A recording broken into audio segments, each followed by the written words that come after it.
Welcome to Sankalp for teaching career. लें ऐसा संकल्प जो आपको कामयाब बना दे।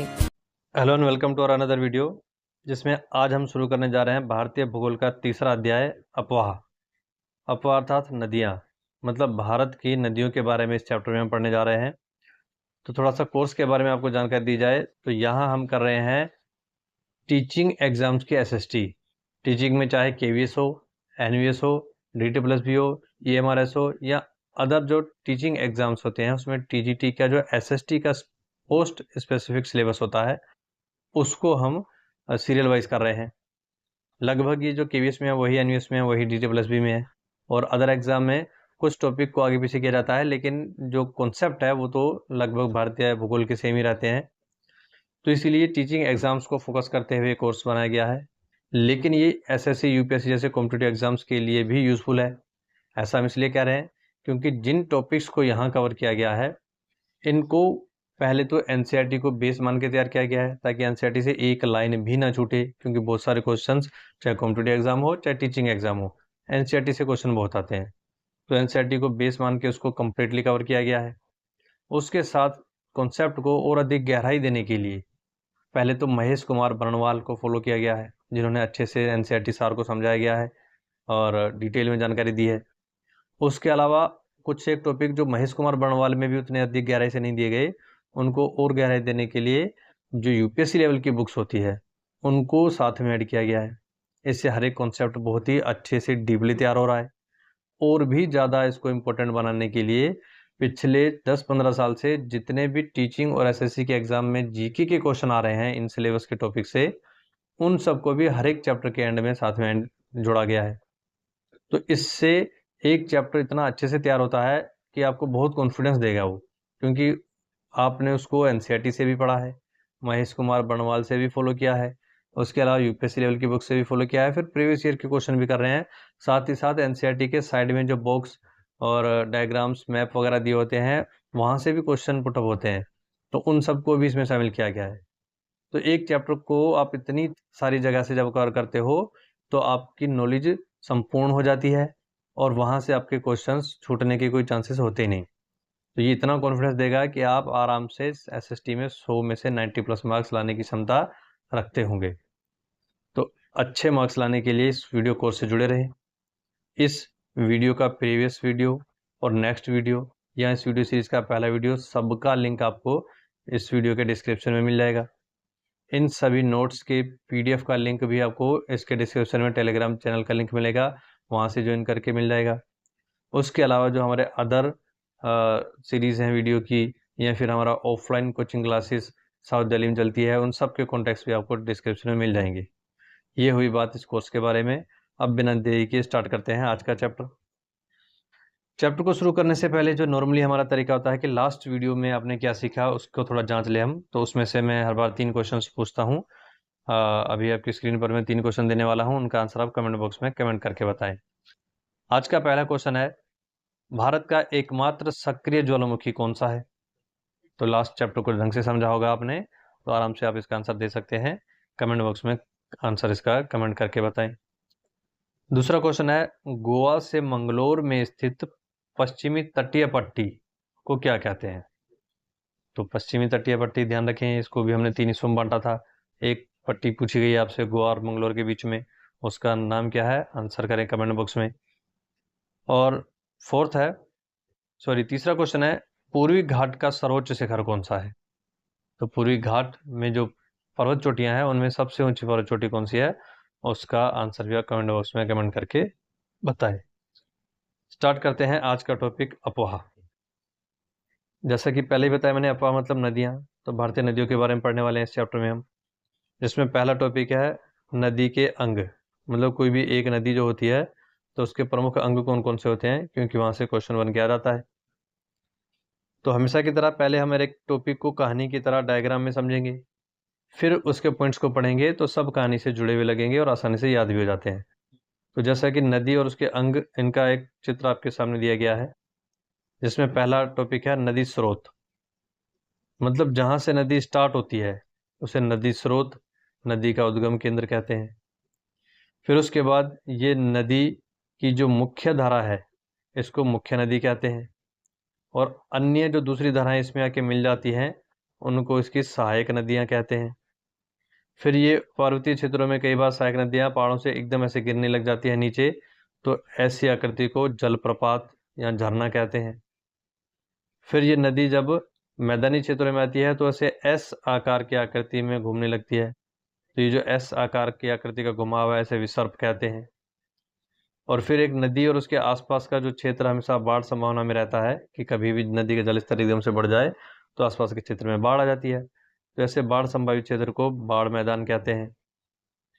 फिर नदी जब समुद्र में गिरने वाली होती है तो उससे पहले वो अलग अलग शाखाओं में बढ़ जाती है ऐसे, तो जो शाखाएं नदी से निकल रही है इनको कहते हैं वितरिका, और जो शाखाएं नदी में आके मिल रही होती हैं उन्हें कहते हैं सहायक नदियां। तो ये जो वितरिकाएं हैं जो नदी से अलग अलग होती हैं, इनके बीच में ये जो त्रिभुजाकार जमीन आ जाती है इसको कहते हैं डेल्टा। और कभी कभी नदी समुद्र किनारे में ऐसी यू आकार की आकृति बना लेती है जिसमें नदी का मीठा पानी, समुद्र का खारा पानी एक साथ मिले होते हैं, लवणीय और अलवणीय जल। इसको ज्वार नदमुख कहते हैं। और जहाँ नदी का अंत होता है उसे नदी मुहाना कहते हैं। तो ये थे कुछ बेसिक पॉइंट्स जो एक नदी और उसके अंग में होते हैं। अब इनकी डेफिनेशन को आप देखोगे तो ज़्यादातर आपको कहानी से रिलेटेड ही लगेंगे, जल्दी याद हो जाएंगे। जैसे पहला है नदी स्रोत, तो जिस क्षेत्र से नदी उत्पन्न होती है ना, उसी को नदी स्रोत कहते हैं। दूसरा है मुख्य नदी, तो मुख्य धारा, जो नदी की मुख्य धारा है मतलब मेन धारा जिसमें ज़्यादातर पानी उद्गम से आ रहा है वो कहलाती है मुख्य नदी। अगला है सहायक नदियाँ, तो मुख्य धारा में मिलने वाली जो अन्य धाराएं हैं उनको हम सहायक नदियाँ कहते हैं। नेक्स्ट है विसर्प, तो एस आकार का जो घुमाव होता है उसे विसर्प कहते हैं। फिर आता है दोआब, तो दो नदियों के बीच का भूक्षेत्र, दो नदियां हैं उनके बीच में ये जो ज़मीन आ जाए तो उसे दोआब कहते हैं। इसी से रिलेटेड एक और है जल विभाजक, तो दो जल धारा के बीच उच्च भूमि, मतलब दो नदियां हैं उनके बीच में पहाड़ी क्षेत्र आ जाए तो उसे जल विभाजक कहते हैं, जैसे कि नर्मदा और तापी के बीच में सतपुड़ा की पहाड़ियाँ। अगला है सरिताएं, तो मुख्य धारा से निकलने वाली अन्य धाराएं उसको सरिताएं कहते हैं, ऊपर ये भी हमने समझा था। डेल्टा, नदी धाराओं के बीच की त्रिभुजाकार उपजाऊ जो भूमि होती है उसे डेल्टा कहते हैं। नेक्स्ट है ज्वार नदमुख, तो नदी के अंतिम छोर में यू आकार की आकृति की वह झील जिसमें समुद्र का खारा पानी व नदी का मीठा या ताज़ा या अलवड़िया पानी आपस में मिला होता है, उसे ज्वार नदमुख कहते हैं। लास्ट है नदी मुहाना, तो नदी का जो अंतिम छोर होता है उसी को नदी मुहाना कहते हैं। ये तो बात हुई नदी और उसके प्रमुख अंगों के बारे में। अब दूसरा टॉपिक है नदियों के प्रतिरूप, कि भारत में जो नदियां हैं वो किस किस तरह के प्रतिरूप बनाती है और उनका नाम क्या है। तो पहला है पूर्ववर्ती नदी, ये एक प्रकार है नदी का जो हिमालय के उभरने से पहले बहती थी, जैसे सिंधु, गंगा, ब्रह्मपुत्र, सतलज, सरजू, ये काली का ही नाम है, वह अरुण नदी, ये कोसी की सहायक नदी है। ये कुछ ऐसी नदियां थी जो हिमालय के उभार से पहले ही हिमालयी क्षेत्र में बहती थी, और हिमालयी उभार से पहले बहने वाली नदियों को पूर्ववर्ती नदियां कहते हैं। इन सब के नाम ध्यान रखने हैं। डीपली क्वेश्चन पूछा जाए तो ये पूछा जा सकता है कौन सी ऐसी नदियां हैं जो हिमालय के उभरने से पहले बनी थी, कौन सी बाद में। तो ये सब पहले वाले उदाहरण है, और आगे जो हम पढ़ेंगे इनके अलावा वो बाद में बनी। उसके बाद आकार के आधार पर अगला नाम है अनुवर्ती नदी, तो वे नदियां जो ढाल की दिशा में बहती हैं, जैसे यहाँ पर आपको डायग्राम दिया गया है कि ये ढाल इस तरीके से जा रही है ऊपर से नीचे की तरफ, और ये नदी भी ढाल की दिशा में ऊपर से नीचे की तरफ बह रही है। तो ये जो ढाल का अनुसरण करती है, ढाल के अनुसार बहती है, इस नदी को कहते हैं अनुवर्ती नदी। नेक्स्ट है परवर्ती नदी, वे नदियाँ जो मुख्य नदी को समकोण पर काटती हैं, मतलब इधर से कोई नदी आई समकोण पर काट दिया, इधर से घूम के आई समकोण पर काट दिया। तो समकोण पर जो नदियाँ काटती हैं उन नदियों को कहते हैं परवर्ती नदी, मतलब ये ज़्यादातर सहायक नदियाँ होती हैं जो दूसरी नदी को समकोण पर काटती है, परवर्ती नदी कहलाती है। उसके बाद तो आसान है, अगर आप गणित के बारे में जानकारी रखते हैं तो आयत, समांतर, वलय, ये सारी चीज़ें तो समझ ही जाएंगे। तो इसी रूप को देख के उनको नाम दिया गया है, जैसे आयताकार नदी, वे नदियाँ जो आयताकार रूप बनाती हैं, मतलब कई बार नदी ऐसी होती है, ऐसे घूमी ऐसे घूमी ऐसे घूमी, एक आयत जैसी आकृति में चली गई, तो आयत का रूप ले लिया तो आयताकार नदी। अगली है समांतर नदी। वे नदियाँ जो समांतर रूप से बहती हैं, जैसे ये नदी बह रही है, दूसरी इसके समांतर, समांतर मतलब पैरेलल, तो जो आपस में समांतर रूप से बहे वो समांतर नदियाँ। अगली है वलयाकार नदी। वे नदियाँ जो वृत्ताकार रूप लेती है, वृत्त यानी सर्कल, जो वृत्त के रूप में बहती है वो कहलाएगी वलयाकार नदी। फिर आर्य रूपी नदियाँ, जो केंद्र से जल बाहर निकालते हुए एक पहिए का का आकार बनाती है। यहाँ पहिए शब्द को ध्यान रखना है। कई बार क्या होता है, एक नदी केंद्र से निकलती है अलग अलग शाखाओं में, और फिर वो अलग अलग शाखाएं आपस में मिल जाती हैं और एक पहिए का रूप ले लेती हैं, तो इसको कहते हैं आर्य रूपी नदियाँ। आठवां है द्रुमाकृतिक नदियाँ। तो वे नदियाँ जो शाखाओं में फैलकर फैलकर वृक्ष का आकार और रूप बनाती है। वृक्ष मतलब एक पेड़ की तरह, कि एक मुख्य शाखा से निकली और फिर आगे जा कर के अलग अलग शाखाओं में ऐसे बढ़ गई जैसे कि एक पेड़ का आकार दिखता हो, तो वृक्ष के आकार की नदी को द्रुमाकृतिक नदियाँ कहते हैं। तो यहाँ नदियों के आकार के आधार पर उनके रूपों को पढ़ा हमने, प्रकारों को पढ़ा। अब तीसरा टॉपिक है अपवाह तंत्र से जुड़ी परिभाषाएं व वर्गीकरण। तो अपवाह तंत्र से जुड़ी हुई परिभाषाएं और वर्गीकरण में सबसे पहला पॉइंट आता है परिभाषाएं। तो पहले परिभाषाएं देख लेते हैं, फिर इस मैप में जो भारत की प्रमुख नदियां हैं उनको देखेंगे। तो परिभाषाओं में पहला टॉपिक आता है अपवाह द्रोणी। अपवाह द्रोणी क्या होता है? तो निश्चित वाहिकाओं से हो रहे जल प्रवाह को अपवाह द्रोणी या नदी द्रोणी कहते हैं। मतलब एक जो नदी और उसकी सहायक नदी है उसका पूरा जो हिस्सा होता है उसको, नदी के आसपास के पूरे क्षेत्र को अपवाह द्रोणी या नदी द्रोणी कहते हैं। उसके बाद अगली परिभाषा है अपवाह तंत्र। पहला था अपवाह द्रोणी, अब है अपवाह तंत्र। तंत्र का मतलब होता है जाल, तो इसका मतलब है यह नदियों का जाल होगा। तो इन वाहिकाओं के जाल को अपवाह तंत्र या अपवाह जाल कहते हैं, सिंपल डेफिनेशन। नेक्स्ट है जल संभर। तो छोटी नदियों या नालों के अपवाही क्षेत्र को जल संभर यानी वाटरशेड कहते हैं। तो जो छोटी छोटी नदियां हैं जिसके आसपास का क्षेत्र मिला करके जल संभर बन जाता है, तो छोटी नदियों का क्षेत्र जल संभर, बड़ी नदियों का क्षेत्र नदी द्रोणी या अपवाह द्रोणी कहलाती है। दूसरा पॉइंट है वर्गीकरण में समुद्र में जल विसर्जन के आधार पर भारतीय नदियों का वर्गीकरण। तो ये चीज़ आपको पहले मैप में समझनी होगी। मैप में नदियों के बारे में जो कॉन्सेप्ट है वो कहानी की तरह एक साथ समझ लो, सारे वर्गीकरण इसी में आ जाएंगे। तो ये भारत का मैप है जिसमें भारत की प्रमुख नदियां हैं। पहले नदियां देख लें। तो ये भारत का उत्तरी क्षेत्र है, हिमालयी पर्वत। इस हिमालय से ये एक प्रमुख नदी है सिंधु नदी, जो पश्चिम की ओर बहते हुए पाकिस्तान से अरब सागर में गिर जाएगी। दूसरी ये गंगा नदी है जो भारत के मध्य से बहते हुए बांग्लादेश के अंदर जाएगी। फिर तीसरी ये ब्रह्मपुत्र है जो पहले चीन में, फिर भारत में, फिर बांग्लादेश में उसी गंगा से मिल जाएगी। फिर दोनों की संयुक्त धारा मेघना के नाम से नीचे बंगाल की खाड़ी में गिर जाएगी। तो ये तीन नदियां हुई सिंधु, गंगा, ब्रह्मपुत्र, जो हिमालय से निकलती है, हिमालय क्षेत्र में बहती है। उसके बाद जो भारत का शेष नीचे वाला हिस्सा है इसको कहते हैं हम प्रायद्वीपीय भारत। मतलब कि भारत का ये जो प्रायद्वीपीय हिस्सा है इसको प्रायद्वीपीय भारत कहते हैं। तो इसमें बहने वाली जो मुख्य नदियां हैं पहले उनको पढ़ेंगे। देखो नदियां तो बहुत सारी हैं, इसमें 14 प्रमुख नदियां हैं जो मुख्य लेवल की नदियां, बड़ी नदियां मानी जाती हैं। उन 14 को भी हम 3 पार्ट्स में अलग अलग करके पढ़ेंगे, क्योंकि एक साथ सारी नदियां करते हैं तो दिमाग में मिक्स हो जाते हैं पॉइंट्स कि उस नदी की विशेषताएं दूसरी में चली गई, दूसरी की तीसरी में चली गई। तो साइकोलॉजिकल तरीके से हम पढ़ेंगे ताकि चीज़ें लंबे टाइम तक याद रहें और मिक्स भी ना हो। तो हमने क्या किया है, पहले जो ऊपर 3 देखिए अभी हिमालयी नदियाँ, गंगा, ब्रह्मपुत्र और सिंधु, उनको पहले एक साथ पढ़ेंगे, समझो वो नदियों का पहला वर्ग हो गया। अब दूसरा वर्ग है कि प्रायद्वीप में जो प्रमुख नदियां हैं ज़्यादा बड़ी वाली, उनको दूसरे वर्ग में रखेंगे। फिर जो प्रायद्वीप की छोटी नदियां होगी वो तीसरे वर्ग में रखेंगे। तो हम 3 वर्गों में पढ़ेंगे तो तीनों वर्ग अलग अलग रहेंगे, फिर मिक्स होने का कोई चांसेस नहीं होते। तो प्रायद्वीपीय नदियों में जो प्रमुख नदियां हैं उनमें आती है एक तो ये महानदी, यहाँ बहती है ये। फिर उसके नीचे आती है गोदावरी, ये इसके नीचे इस तरीके से बहती है। फिर कृष्णा नदी, ये इसके भी नीचे है। फिर कावेरी नदी। तो 4 तो ये हो गई पूर्वी साइड में और 2 हो गई इधर पश्चिम साइड में नर्मदा और तापी, एक दूसरे के नीचे और समांतर।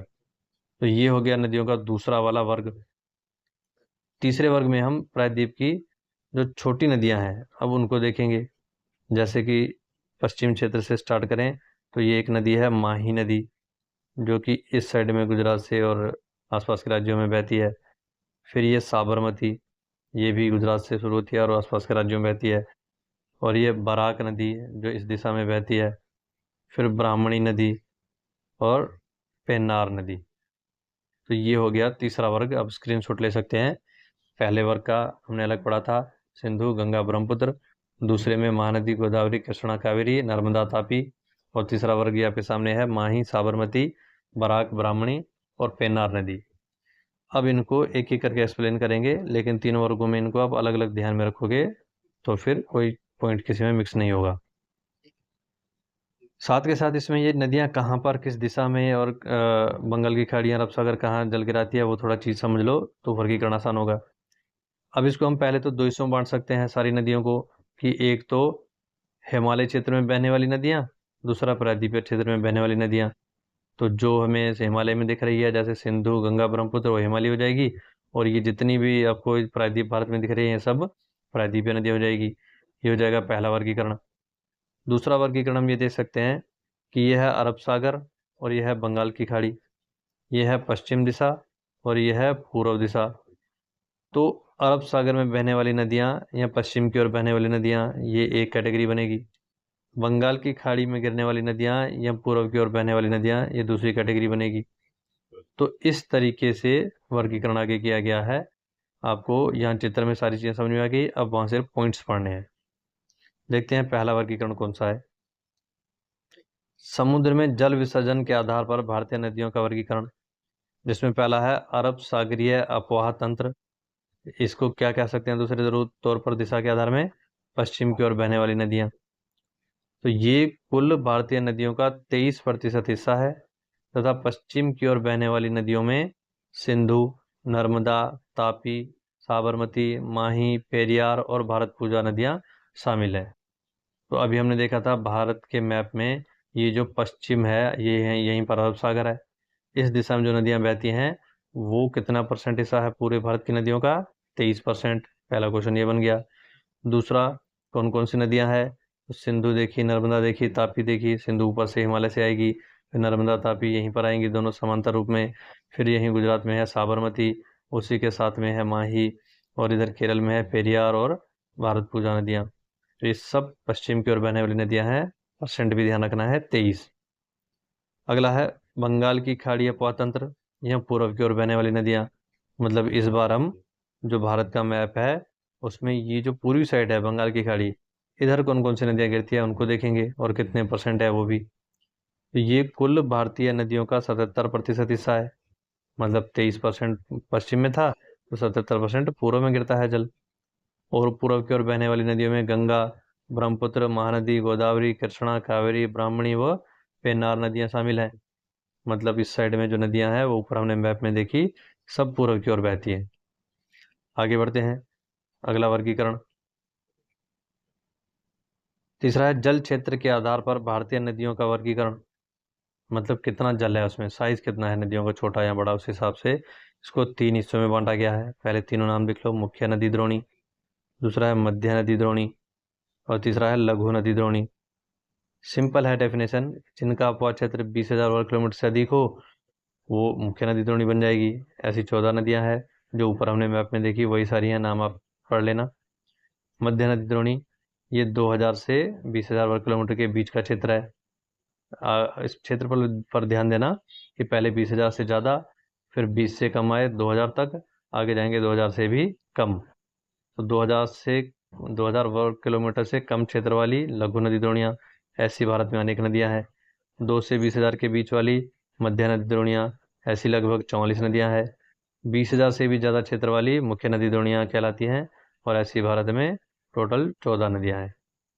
तो ये हो गया जल क्षेत्र के आधार पर नदियों का वर्गीकरण। फिर फोर्थ है उद्गम स्थल के आधार पर भारतीय नदियों का वर्गीकरण। उद्गम मतलब कहाँ से वो स्टार्ट होती है। तो उसके आधार पर इसको दो हिस्सों में बांटा गया है, हिमालयी अफवाह तंत्र और दूसरा नीचे होगा प्रायद्वीपीय अफवाह तंत्र। तो दोनों की विशेषताएं हम पढ़ लेते हैं। हिमालय में जो पढ़ोगे वो प्रायद्वीप से अपोजिट लगभग मिलता रहेगा, चेंज होता रहेगा हर एक पॉइंट। जैसे कि हिमालय के सारे पॉइंट पहले पढ़ लेते हैं। ये भारत के हिमालय क्षेत्र में बहती है, जाहिर सी बात है हिमालय अफवाह तंत्र है तो हिमालय में ही बहेगी। दूसरा है इसमें सिंधु, गंगा व ब्रह्मपुत्र नदियाँ शामिल है, अभी हमने ऊपर मैप में देखी। नेक्स्ट, ये 12 नदियाँ हैं क्योंकि बर्फ़ पिघलने से ये साल भर जल से भरी रहती हैं। मतलब ग्लेशियर से निकलती है, साल भर बर्फ़ पिघलती रहती है तो साल भर पानी मिलता रहता है, इसलिए 12 महीने भरी रहती है, यानी 12 कहलाती है। फोर्थ है इनका जल प्रवाह तेज होने के कारण ये मार्ग बदलती है। मतलब पानी बहुत ज़्यादा मिलता है इनको ग्लेशियर से भी, उसके अलावा बरसात भी हो जाती है तो पानी का लेवल और बढ़ जाता है। तो तेज़ी से पानी का बहाव होने के कारण ये मार्ग बदल देती हैं। ये चीज़ें ध्यान रखना, यहाँ हम पढ़ रहे हैं मार्ग बदलती हैं क्योंकि पानी का प्रेशर ज़्यादा है। आगे आप पढ़ोगे प्रायद्वीपीय नदियाँ तो वहाँ पानी का प्रेशर कम होगा तो मार्ग नहीं बदलेगी। जो चीज़ें यहाँ पढ़ रहे हो वहाँ इसके लगभग अपोजिट होगा।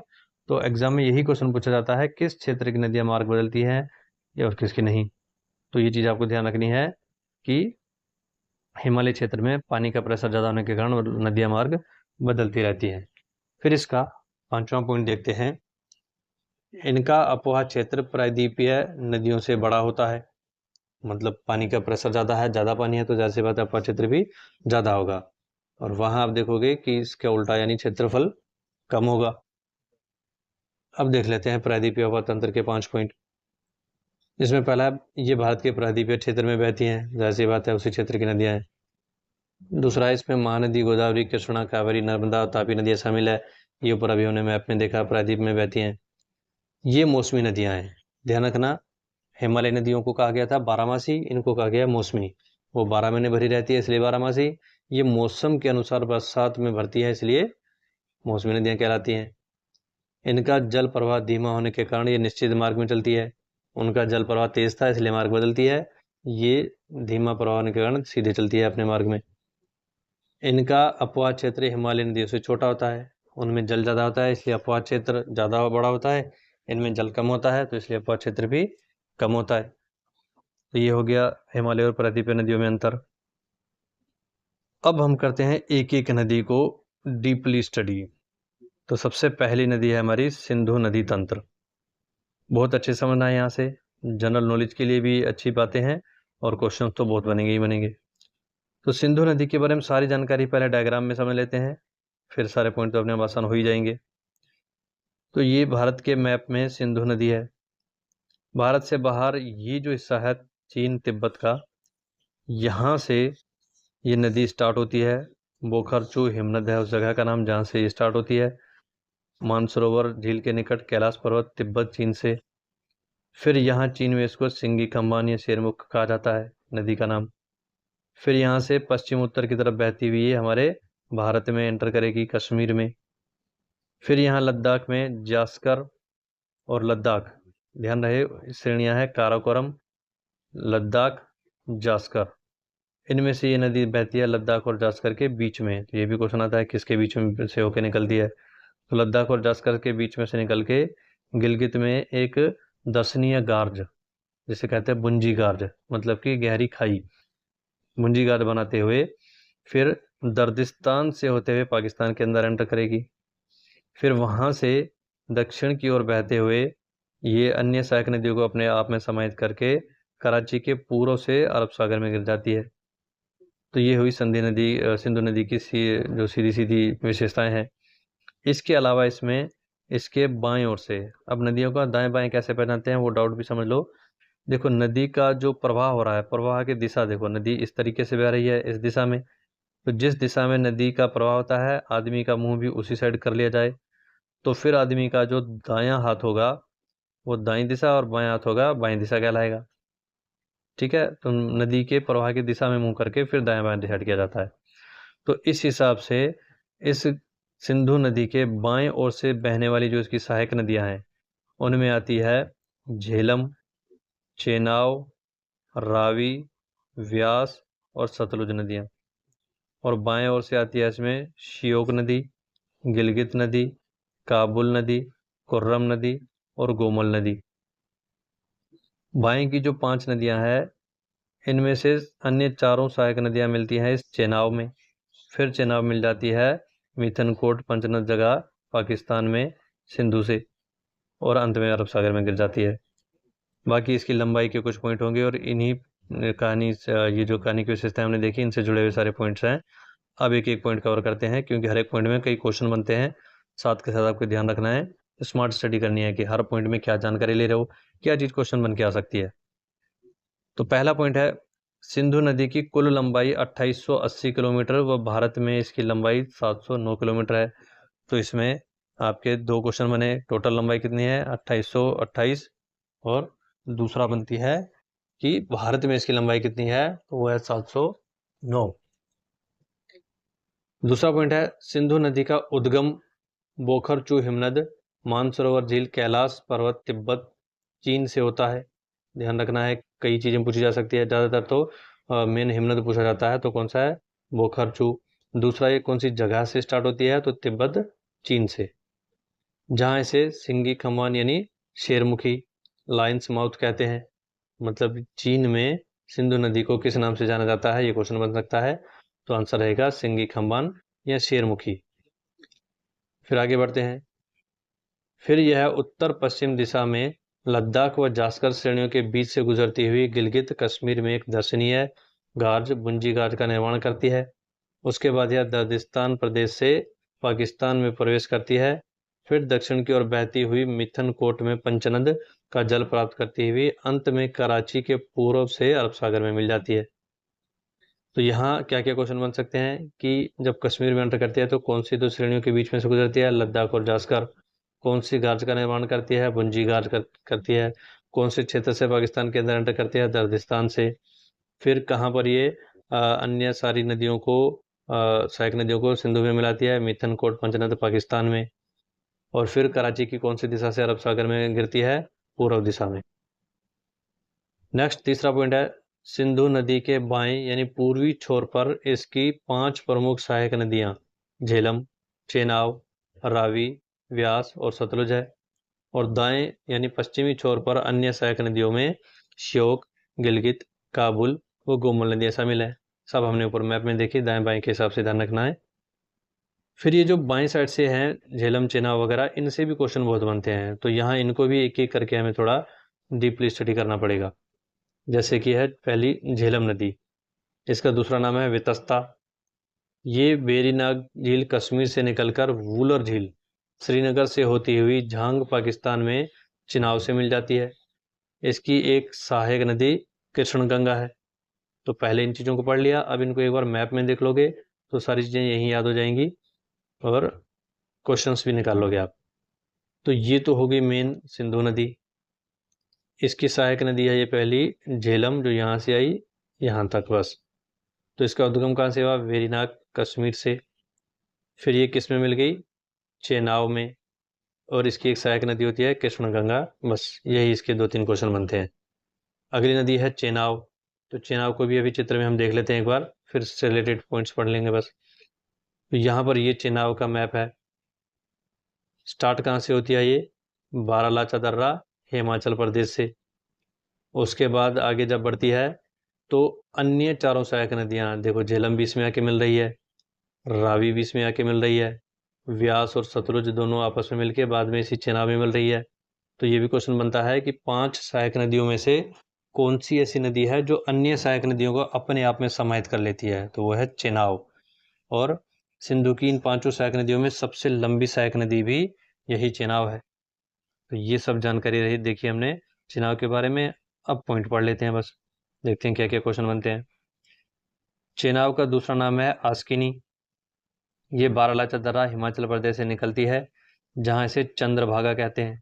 ये भी ध्यान रखना कि चंद्र और भागा दो अलग अलग सहायक नदियाँ मिलकर के जो प्रमुख नदी बनाती है वही ये चेनाब है, इसलिए इसको चंद्रभागा भी कहते हैं।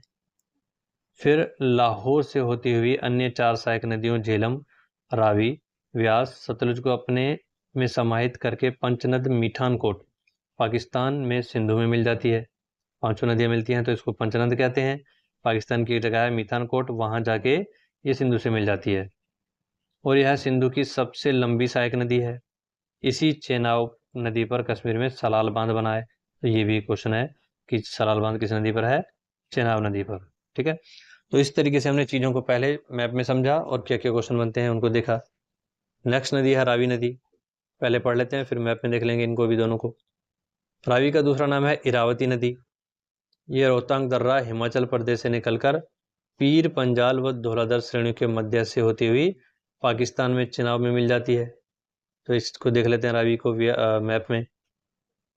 मैप से ही चीज़ें दिमाग में रखोगे तो पॉइंट्स भूल भी जाओगे तो भी मैप से याद आ जाएगा कि हमने देखा था पहले झेलम ऊपर से आई, फिर चेनाब में आके वो मिल गई, फिर चेनाब के जस्ट नीचे उसके समांतर लगभग बह रही है रावी। तो रावी स्टार्ट कहाँ से हुई? रोहतांग दर्रा हिमाचल प्रदेश से, उसके बाद आकर के किसमें मिल गई? चेनाब में।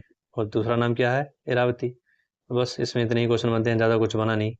फिर अगली जो नदियां हैं उनको भी मैप में अभी देख लेते हैं, फिर वहाँ पॉइंट पढ़ना होगा। अब आप देख रहे हैं जहाँ से रावी निकल रही है वहीं से व्यास भी निकल रही है। तो रावी और व्यास दोनों का उद्गम एक ही है, रोहतांग दर्रा हिमाचल प्रदेश, दोनों उसके निकट से निकलती है, हिमनद अलग अलग है बस। फिर व्यास जो है वो रावी के साथ निकली तो सही, लेकिन चली उसके साथ नहीं, समांतर चलते हुए मिली किस दूसरी नदी के साथ? सतलज के साथ। फिर दोनों व्यास और सतलज आपस में मिलके आगे जा करके मिली इस चेनाब के साथ।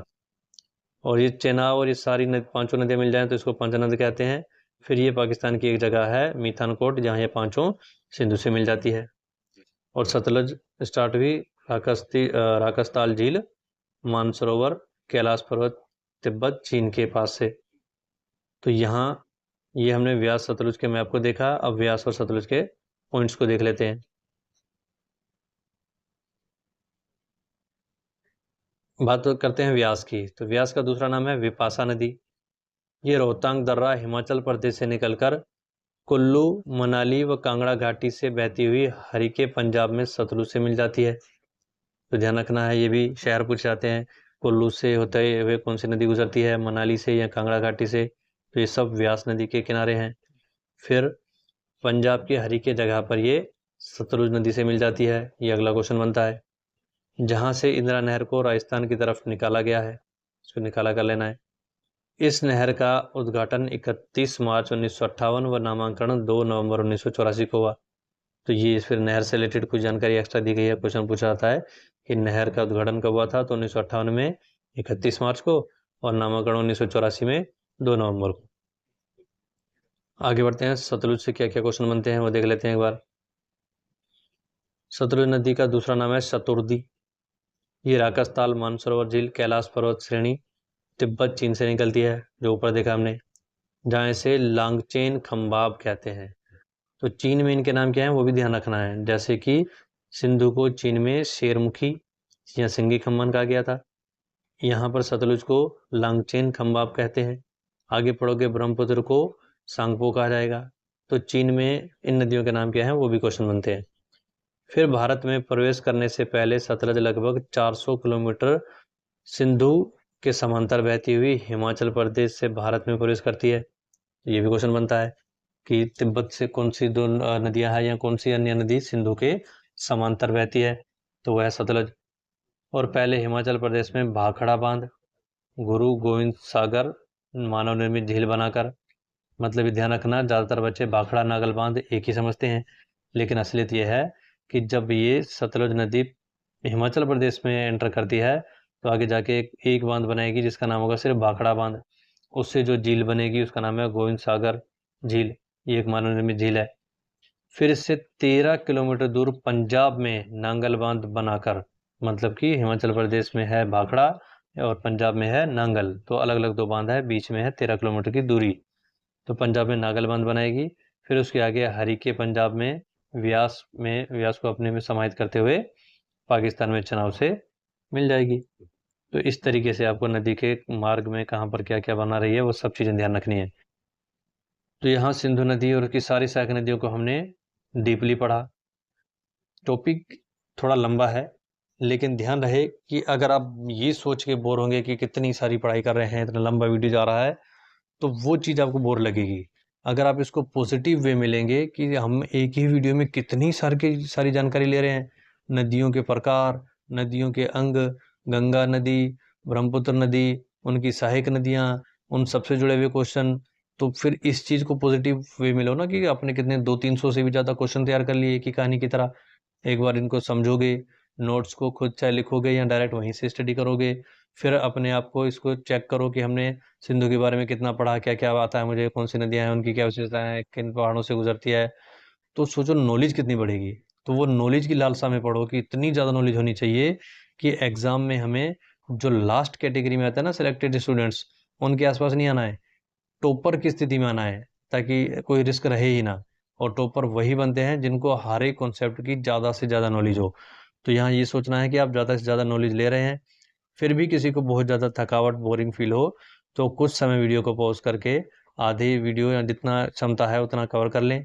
फिर जो रह गया वो बाद में वहीं से कंटिन्यू करें, क्योंकि अगर हम वीडियो शॉर्ट बनाने के चक्कर में एक एक टॉपिक को कवर करेंगे तो एक ही चैप्टर की 20-20 वीडियो बन जाएगी।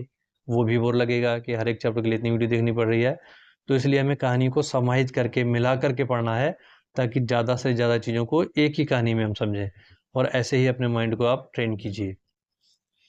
तो बढ़ते हैं एक और नदी तंत्र की तरफ, गंगा नदी तंत्र। वैसे तो इंटरेस्टिंग चीज़ें हैं सारी, पढ़ने में मतलब मज़ा भी आता है कि हाँ, हम देखो एक एक नदी के बारे में कितनी जानकारी रखते हैं।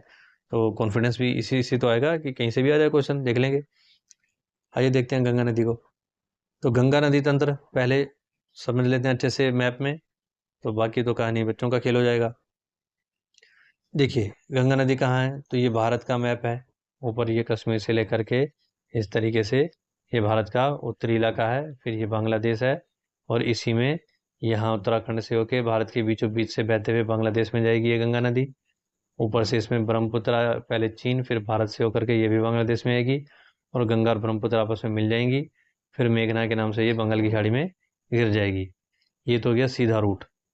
अब इसके अलावा इसमें कौन कौन से प्रमुख नदियाँ हैं, तो जहाँ से गंगा नदी स्टार्ट होती है, यहाँ से स्टार्ट हो रही है, तो इसमें एक इसकी शाखा है मेन भागीरथी, दूसरी इसमें आके मिल रही है अलकनंदा। तो ये अलकनंदा में फिर मिलेगी मंदाकिनी, पिंडार, धौलीगंगा। और जहाँ जहाँ ये दो दो नदियाँ आपस में मिलती हैं, वो सारे अलग अलग संगम स्थल इनके बनते हैं, और वो अलग अलग तरह के प्रयाग के नाम से जाने जाते हैं।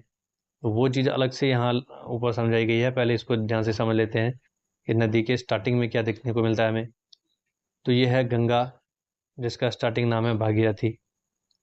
इधर से आ रही है इसमें अलकनंदा।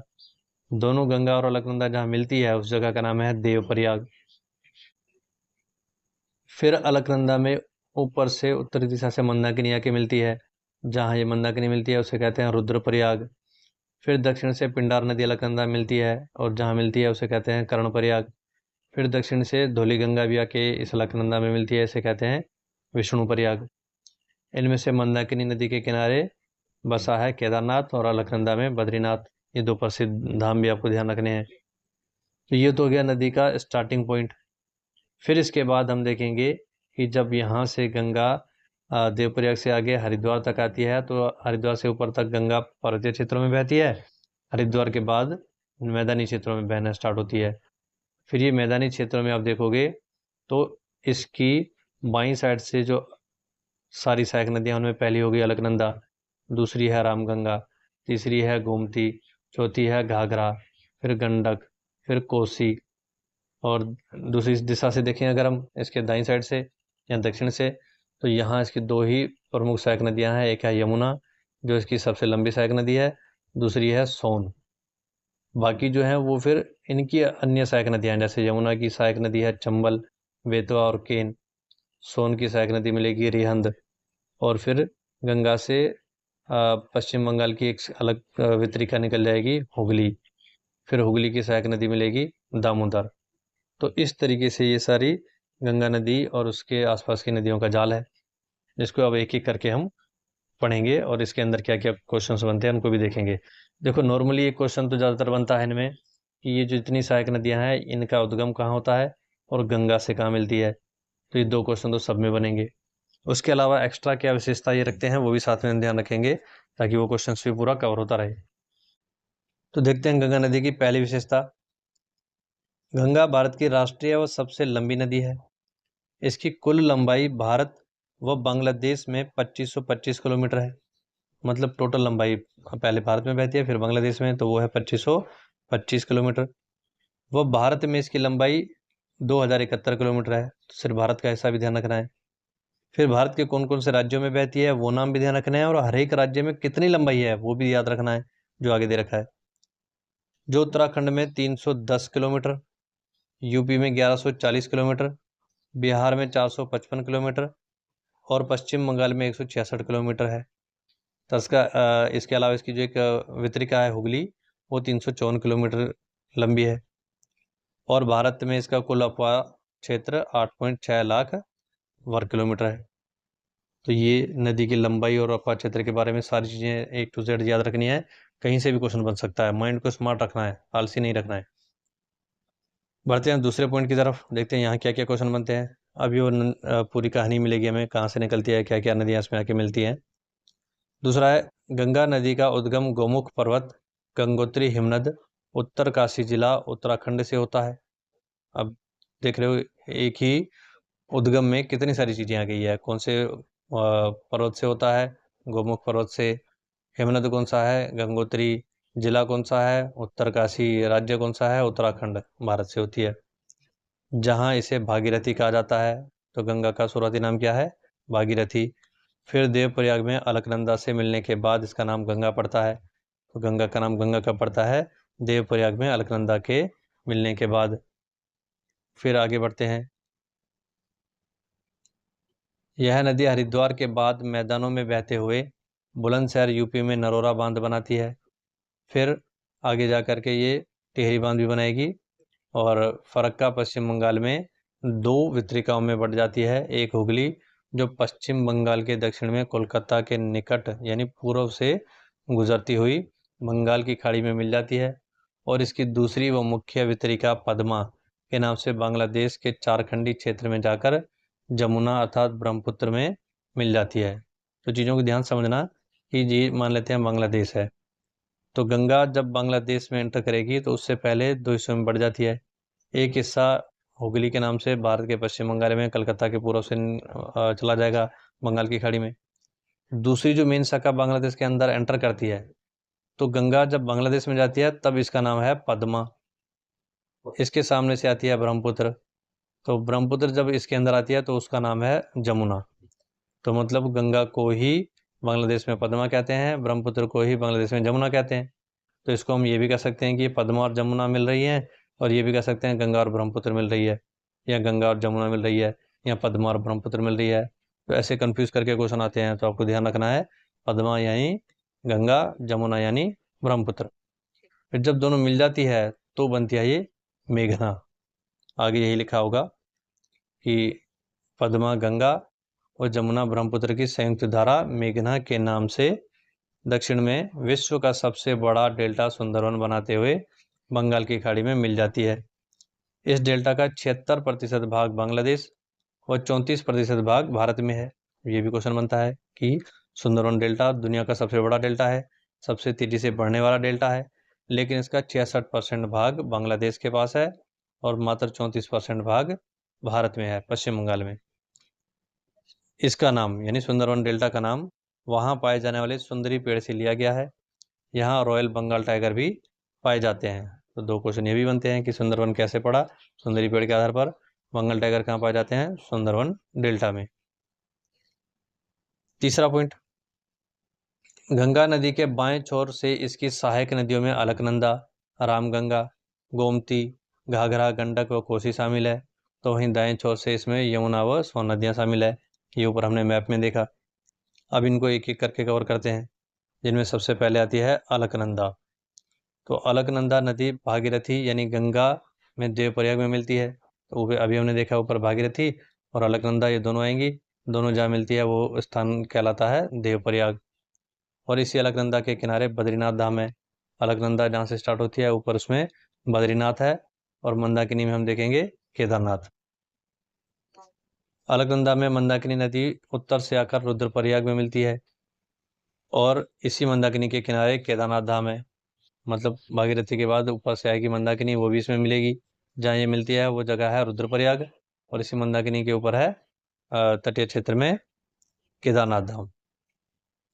उसके बाद है अलकनंदा में पिंडार नदी दक्षिण से आकर कर्णप्रयाग में मिलती है। फिर ये कर्णप्रयाग में मिलेगी पिंडार नदी, और इसमें कोई धाम वाम नहीं है। फिर इसके बाद अगली आएगी धौलीगंगा, वो इसमें मिलेगी और बनाएगी विष्णुप्रयाग, जो कि नेक्स्ट पॉइंट है हमारा। अलकनंदा नदी में धौलीगंगा दक्षिण से आकर विष्णुप्रयाग में मिलती है। तो यहाँ क्वेश्चन बस ये बनता है कि ये जो प्रयाग नाम है सारे, कौन से प्रयाग किन नदियों को मिलाते हैं। अलकनंदा धौलीगंगा मिली, विष्णुप्रयाग। अलकनंदा पिंडार नदी मिली, कर्णप्रयाग। अलकनंदा मंदाकिनी मिली, रुद्रप्रयाग। अलकनंदा भागीरथी मिली, तो देवप्रयाग। तो इस तरीके से ध्यान रखना है कौन सी दो नदियाँ मिलकर कौन सा प्रयाग बनाती है। फिर अगली सहायक नदी है रामगंगा। ये गैरसैंण उत्तराखंड से निकलकर कन्नौज यूपी में गंगा से मिल जाती है। ये जो हमने सहायक नदियाँ देखी थी बाएं साइड वाली, उनमें अलकनंदा के बाद अगली है रामगंगा। तो क्वेश्चन दो तो जरूर बनते हैं कि ये निकलती कहाँ से है, गैरसैंण उत्तराखंड से, और गंगा में कहाँ मिलती है, कन्नौज यूपी में। अगली है गोमती नदी। ये गोमतताल यूपी से निकलकर लखनऊ से होती हुई गाजीपुर यूपी में गंगा में मिल जाती है, और यह गंगा की एकमात्र ऐसी सहायक नदी है जिसका उद्गम मैदानों से होता है। तो इसमें एक्स्ट्रा क्वेश्चन बन जाते हैं। देखो पहले दो तो वह ही कि ये निकलती कहाँ से है, गोमतताल, और गंगा में कहाँ मिलती है, लखनऊ से होती हुई गाजीपुर में मिलती है। तीसरा क्वेश्चन बनता है कि कौन से शहर से गुजरती है, तो लखनऊ से। चौथा क्वेश्चन बनता है गंगा की एकमात्र ऐसी सहायक नदी बताओ जिसका उद्गम मैदानों से होता है, तो वो है गोमती नदी। तो इस तरीके से हर एक नई चीज को एक क्वेश्चन के रूप में आपको देखना है। ज़्यादा से ज़्यादा क्वेश्चन ऐसे ही तैयार होते हैं। अगला है घाघरा नदी। ये माप चाचुंग हिमनद मानसरोवर झील तिब्बत से निकलकर नेपाल से होती हुई यूपी भारत में अपनी सहायक नदी शारदा या काली से मिलती है। ये काली शारदा नदी नेपाल के पश्चिम में भारत नेपाल की सीमा बनाती है। अंततः घाघरा नदी छपरा बिहार में गंगा में मिल जाती है। तो पहले तो वो दो क्वेश्चन, निकलती कहाँ है और गंगा में कहाँ मिलेगी, तो निकलती है माप चाचुंग हिमनद तिब्बत से, गंगा में कहाँ मिलती है, छपरा बिहार में। दो इंपॉर्टेंट क्वेश्चन हो गए। फिर एक्स्ट्रा क्वेश्चन ये बनता है कि इसकी सहायक नदी का नाम क्या है, शारदा या काली। शारदा या काली की विशेषता क्या है कि ये भारत नेपाल की सीमा बनाती है, नेपाल और उत्तराखंड के सीमा क्षेत्र में। अगली है गंडक नदी। ये धौलगिरी व माउंट एवरेस्ट से निकलने वाली दो नदियों काली गंडक व त्रिशूल गंगा के मिलने से बनती है। फिर नेपाल के मध्य से होती हुई पटना बिहार में गंगा से मिल जाती है।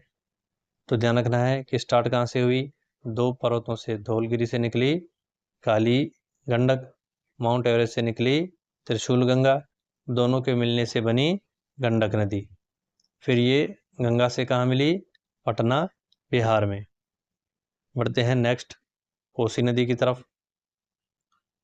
कोसी नदी ये गोसाई थान तिब्बत से निकलकर 7 धाराओं से मिलकर दक्षिण की ओर बहती है, जिनमें से अरुण नदी इसकी प्रमुख धारा है। यह नदी पर्वतों के ऊपरी क्षेत्र से भारी मात्रा में अवसाद लाकर मैदानों में जमा करती है, जिस कारण यह मार्ग बदलते हुए बिहार में बाढ़ लाती है, इसलिए इसे बिहार का शोक कहते हैं। अंततः कोसी नदी भागलपुर बिहार में गंगा में मिल जाती है। तो पहले दो क्वेश्चन निकाल लो कि कोसी का उद्गम कहाँ होता है, गोसाई थान तिब्बत, और गंगा में कहाँ मिलेगी, भागलपुर बिहार। ज़्यादा इंपॉर्टेंट क्वेश्चन ये दो बनते हैं, बाकी चीज़ें तो इसके बीच में एक्स्ट्रा क्या है वो ध्यान रखनी है। तो इन दोनों को निकालने के बाद अब ध्यान रखना है कि ये 7 धाराओं से मिलती है। तो क्वेश्चन बन सकता है कि गंगा की ऐसी कौन सी सहायक नदी है जो 7 धाराओं से मिलकर बनती है, तो आंसर रहेगा कोसी नदी। इन 7 में इसकी प्रमुख नदी कौन सी है, अरुण नदी। फिर उसके बाद ये नदी मतलब क्यों बिहार का शोक कहलाती है, तो बाढ़ ज़्यादा लाती है। या सीधा क्वेश्चन आएगा किस नदी को बिहार का शोक कहते हैं, कोसी नदी। तो ये सारी एक्स्ट्रा जानकारियाँ इसके एक्स्ट्रा क्वेश्चन बन जाते हैं। आगे बढ़ते हैं यमुना नदी। ये यमुनोत्री हिमनद बंदरपूंछ श्रेणी हिमालय उत्तराखंड ऊंचाई 6316 मीटर से निकलकर गंगा के पश्चिम में उसके समांतर बहती हुई प्रयागराज इलाहाबाद में गंगा में मिल जाती है। यह गंगा की सबसे लंबी यानी 1370 किलोमीटर लंबी सहायक नदी है। इसके दाएं तरफ से चंबल, बेतवा व केन इसकी सहायक नदियां हैं। तो ये बात होगी यमुना नदी के बारे में, जिसमें स्टार्टिंग पॉइंट कहाँ से निकलती है, तो यमुनोत्री हिमनद उत्तराखंड से, और गंगा से कहाँ मिलती है, तो इलाहाबाद, जिसका पुराना नाम है प्रयागराज। ये 2 इंपॉर्टेंट क्वेश्चन बने ही बने। इसके अलावा इंपॉर्टेंट क्वेश्चन इसमें ये बनता है कि गंगा की सबसे लंबी सहायक नदी कौन सी है, तो भी यही आंसर रहेगा यमुना। ये सबसे लंबी सहायक नदी है। फिर इसके साथ मिलने वाली 3 और नदियाँ कौन सी है, चंबल, बेतवा, केन। तो आइए अब थोड़ा बहुत इनको भी देख लेते हैं। पहले स्टार्ट करते हैं हम चंबल। ये मालवा पठार एमपी से निकलकर 965 किलोमीटर की दूरी तय करते हुए गांधी सागर, राणा प्रताप सागर व कोटा बैराज बांधों का निर्माण करते हुए इटावा यूपी में यमुना से मिल जाती है। तो यहाँ इंपॉर्टेंट क्वेश्चन ये बनते हैं कि चंबल नदी का उद्गम कहाँ होता है, मालवा पठार। यमुना में कहाँ मिलेगी, इटावा यूपी में। लंबाई नहीं आती। फिर क्वेश्चन ये बनता है कि ये गांधी सागर, प्रताप सागर, राणा प्रताप सागर या कोटा बैराज सागर, ये सारे बांध कहाँ पर हैं, तो चंबल नदी में। तो ऐसे ही 1-2 इंपॉर्टेंट क्वेश्चन इनसे बनते हैं, इसलिए इनको भी कवर करना ज़रूरी है। अगली है बेतवा नदी। ये विंध्याचल पर्वत श्रृंखला से निकलकर 480 किलोमीटर की दूरी तय करते हुए भोपाल, झांसी से होते हुए हमीरपुर यूपी में यमुना में मिल जाती है। तो फिर वही 2 क्वेश्चन निकालो कि निकलती कहाँ से है, विंध्याचल पर्वत से, और यमुना में कहाँ करके मिलेगी, हमीरपुर यूपी में। बाकी भोपाल और झांसी जैसे बड़े शहरों से नदी से गुजरती है, तो ये क्वेश्चन बनता है। अलग से टॉपिक बनता है ना कि नदियों के किनारे पर से शहर भोपाल किस नदी के किनारे पर आया, तो ऑप्शन में बेतवा दिखेगा। तो उसी हिसाब से ध्यान रखना है, बेतवा भोपाल और झांसी से निकलती है। बाकी चंबल, बेतवा, केन, इनकी लंबाई मैटर नहीं करती है, बस 1-2 बार देखने से ये पता रखना है कि इन तीनों में भी ज़्यादा लंबी कौन सी है, तो वो है चंबल। अगला क्वेश्चन है केन नदी। ये कैमूर पर्वत एमपी से निकलकर बांधा यूपी में यमुना में मिल जाती है। बस वही 2 क्वेश्चन की निकलती कहाँ से है, कैमूर से, और यूपी में कहाँ मिलेगी, बांधा जगह में। यहाँ बात हुई हमारी यमुना की सहायक नदियों की। अब आगे बढ़ते हैं। अगली सहायक नदी सोन। ये अमरकंटक छत्तीसगढ़ से निकलकर पटना बिहार में गंगा में मिल जाती है, और इसकी सहायक नदी रिहंद पर यूपी के सोनभद्र में रिहंद बांध बनाया गया है। तो एक तो निकलती कहाँ से, अमरकंटक, बस ये ध्यान रखना है, क्योंकि ये पहाड़ियाँ ज़्यादातर तो एमपी में है, कुछ हिस्सा छत्तीसगढ़ में है। तो अमरकंटक से निकलती है, और फिर गंगा से कहाँ मिलती है, तो गंगा से पटना बिहार में मिल जाती है। फिर इसी की एक सहायक नदी है रिहंद, उस पर बना हुआ है रिहंद बांध, तो एक क्वेश्चन ये भी बनता है। नेक्स्ट है हुगली नदी।